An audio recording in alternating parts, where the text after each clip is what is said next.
All right, we are here with APA and the NFA, and we have an update on the tariff situation within the fireworks industry. There's a lot going on right now, and so we wanted to bring you the latest updates. We're going to go over several different things: the 90-day pause, supply chain challenges, impact on the industry, and what you need to do. So, who I have with me today is Chelsea Dion within Paired Up. I've got Julie Heckman and Michael Ingram with the APA, and Stacy Blake with the NFA. And so I'm going to leave it with you guys to kind of unpack everything that's been going on. It's been a very busy spring. So, Julie, I'm going to leave it to you to kind of take it from here. Great. Well, I want to thank everyone for joining us.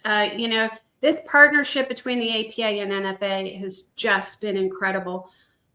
We have been working so steadfast on trying to get tariff relief for the fireworks industry.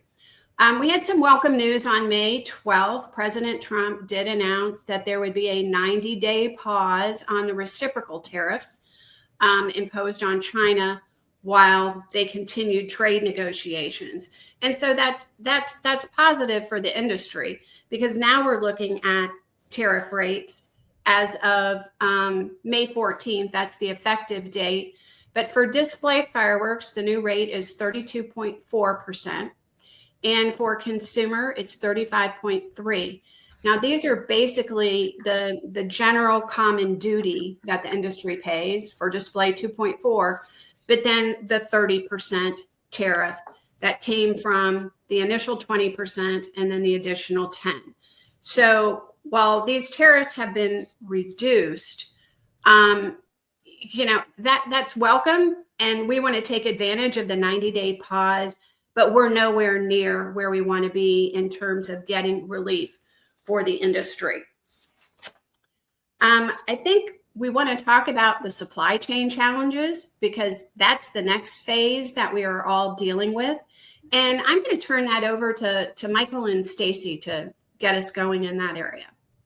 Yeah, I'd add a couple more things to the 90-day pause. I think the key issue there is that, getting it down to 30% means that we can survive. At 140%, the industry would have been out of business. And I think it's very, very important, like Julie said, is to continue to push for an exemption and stay in the forefront of our congressional outreach, all the contacts that we've been working on the past couple of months to make sure that fireworks is fresh in these people's mind.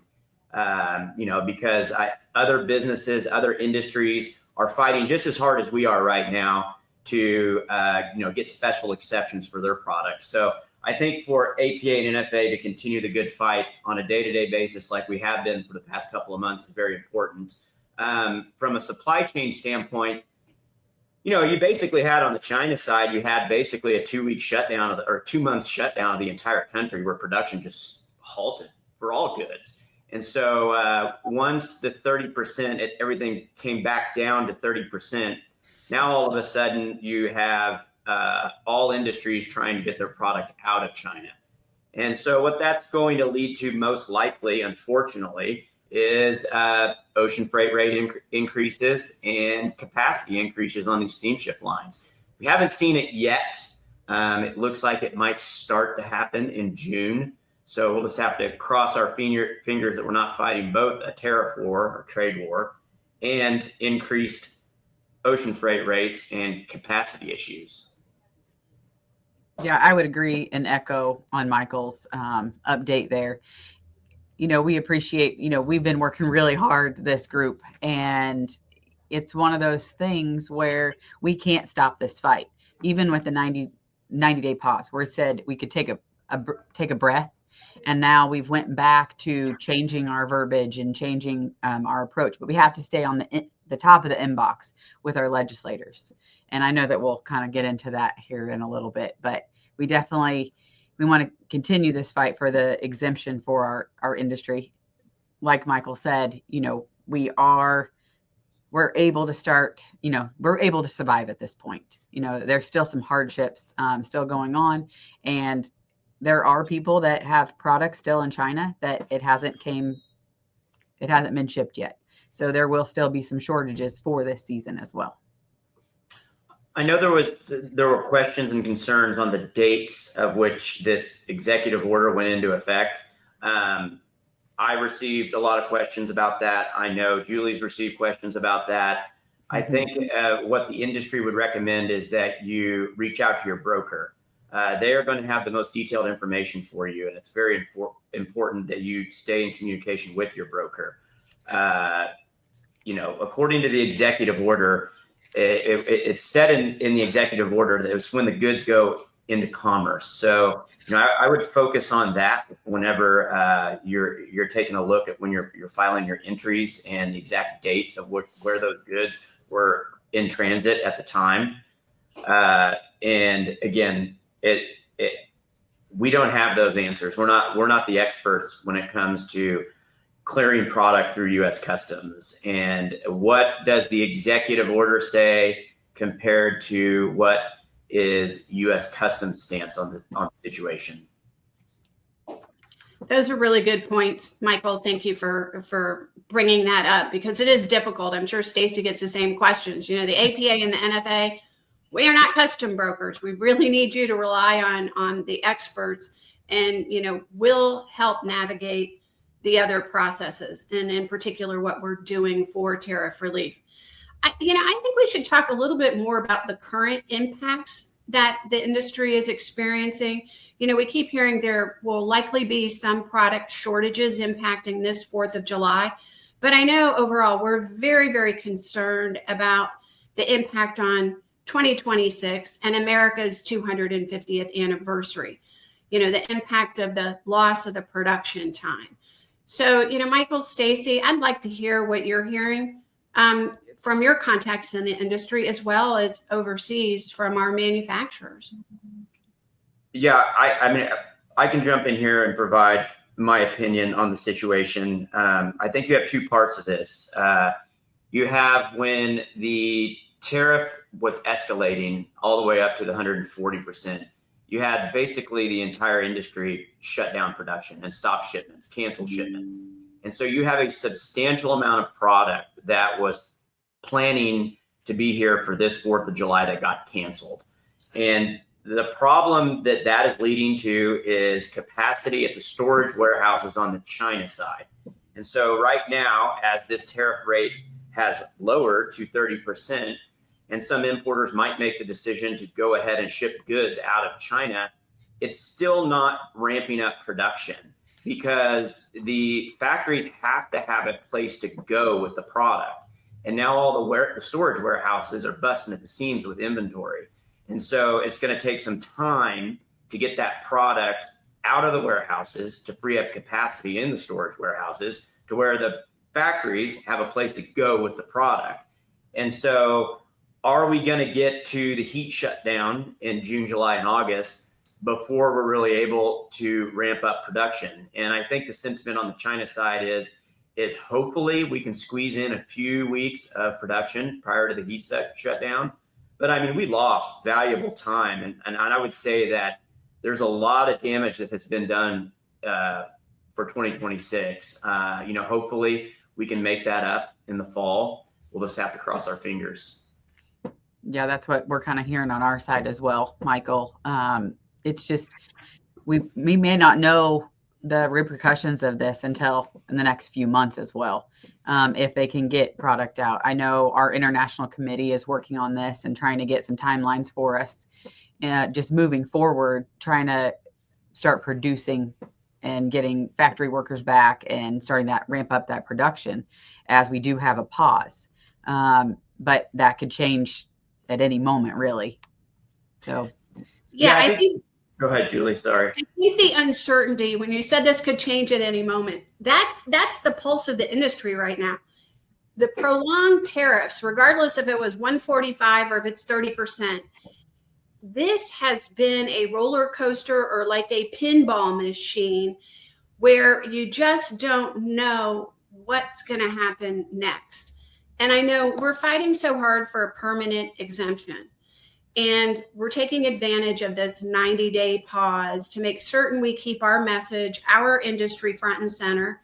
And I think that will naturally happen organically, because, the 4th of July is only a little over a month away, and we tend to get a lot of media attention, mid-June through the 4th of July.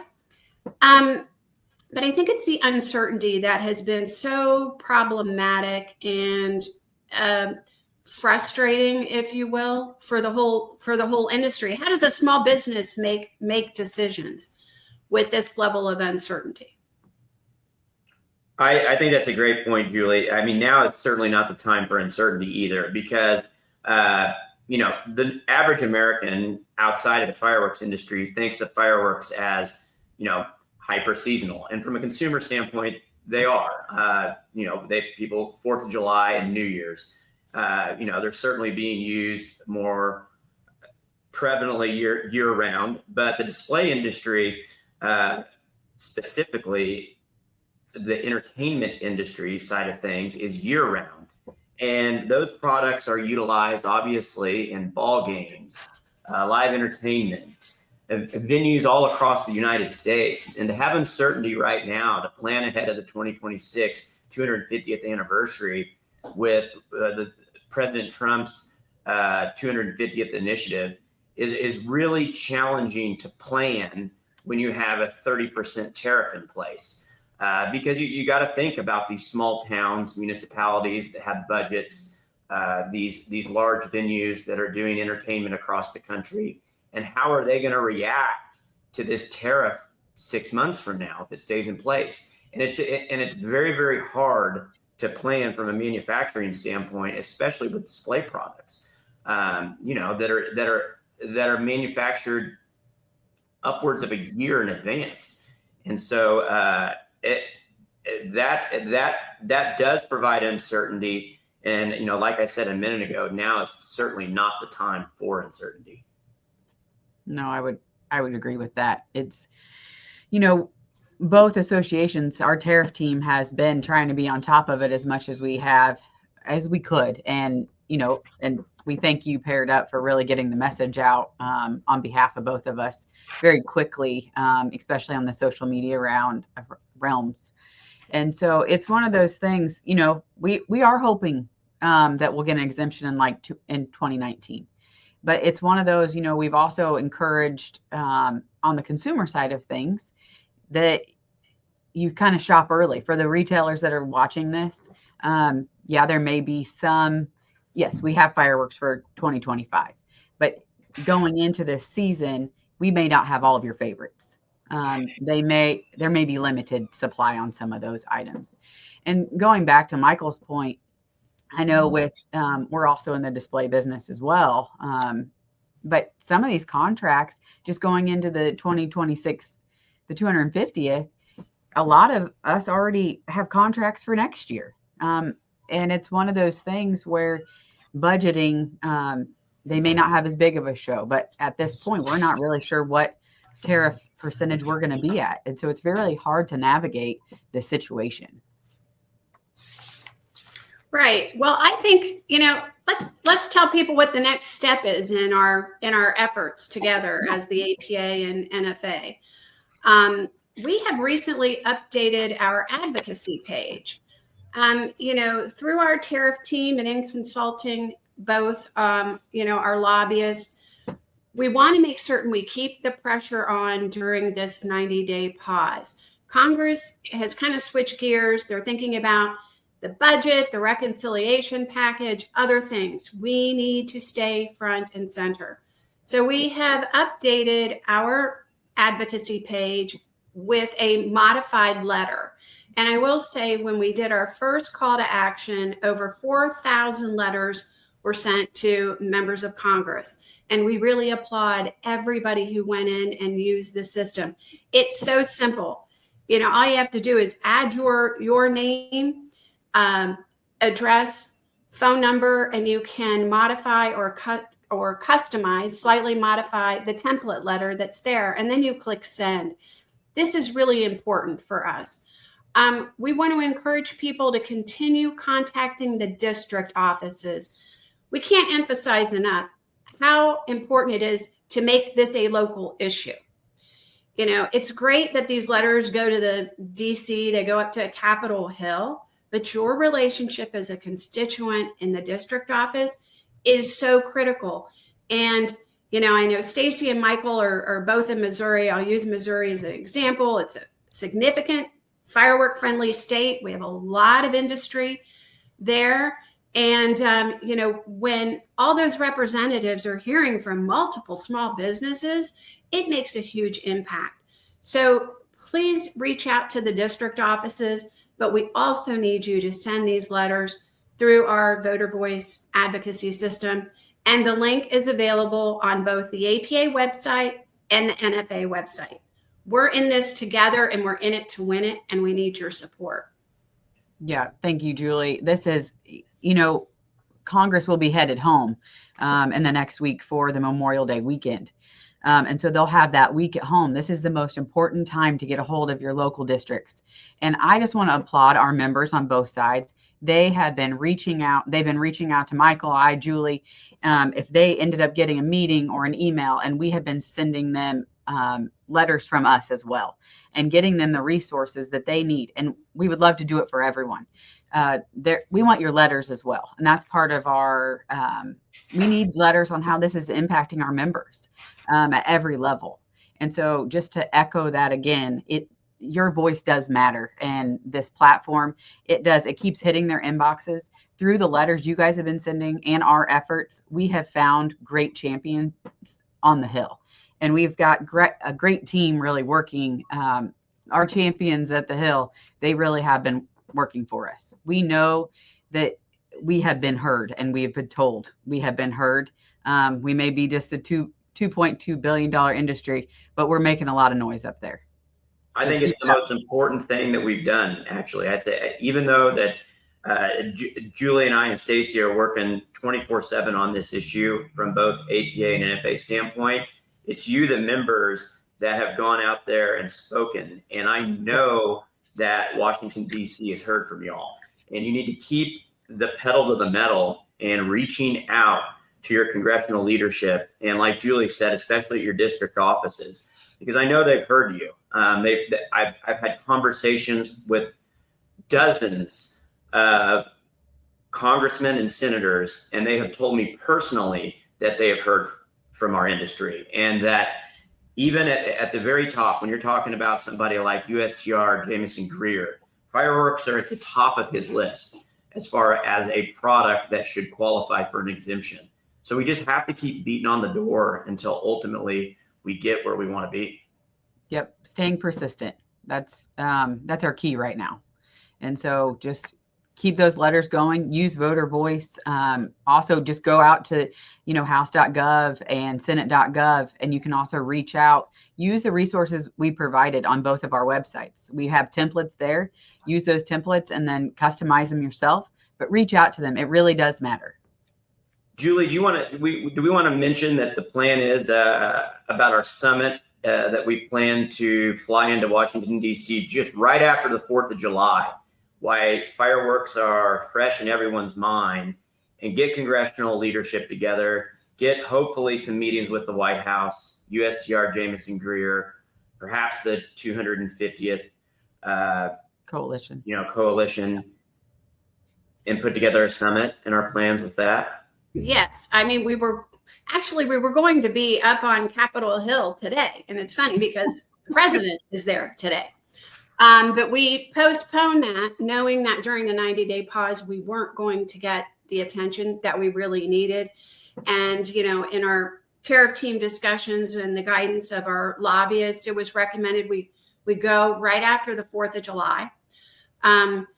We make the rounds, DC fly in, we visit members of Congress and Senate while fireworks are fresh on their mind. And we also have a roundtable discussion and a summit, inviting other members of the industry to come and support us if they can, and also doing a little bit of a media blitz. So, this is all contingent upon negotiations with China not being resolved, and that there still is a 30% tariff on, impacting our products. If this all goes away, we'll be going and doing a victory tour. So we'd love to welcome everybody to join us on a victory tour.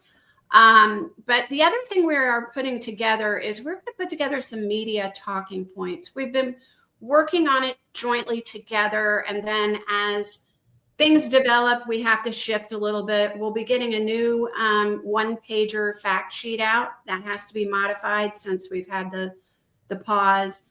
But if there's any materials at any time that you need that you think would be beneficial to you, if you have an interview and you want some help, please feel free to call me, call Stacy. We're resources, and we want to make certain that the industry can handle these interviews, talk the talk, and just really help us make a great impression on why we desperately need tariff relief. Yes, I agree. And we thank those members that have already reached out, but please don't hesitate to reach out to either one of us. Go to our websites. They're right there on the screen. And so please reach out. We're happy to help you guys. This is what we're here for. And, we do, just so you guys know, we do have representation up on the Hill daily, and they've been great working with us and fighting for our industry. And so I've really appreciated this collaboration between the associations working together in this fight, and we're going to keep going until it's over. Yep, I agree. We've got great representation on the Hill. It's been an absolute pleasure to work with everybody in DC, as well as I think that what comes of this are some incredible relationships in Washington, DC, that are going to advocate for our industry going forward. And I appreciate actually as well the relationship that we have built with the NFA. It's been really great for our associations to work with each other through these challenging times. And, like we've said from the beginning, we're going to get relief, and we believe that it's coming soon. Awesome. Well, thank you guys so much for coming together for this APA Minute to talk about all the new updates. And it takes a village, and it's great of the partnerships working together to do this. So again, I want to thank Michael Ingram, Julie Heckman, and Stacy Blake, as well as Chelsea Dion, for joining us today. Again, remember, you can, each organization, go to their websites, reach out to them, make sure you're doing your advocacy letters, and we will have much more. If you have any questions, you can leave them below, or you can reach out with any of the contact information on the screen. Thank you again, guys.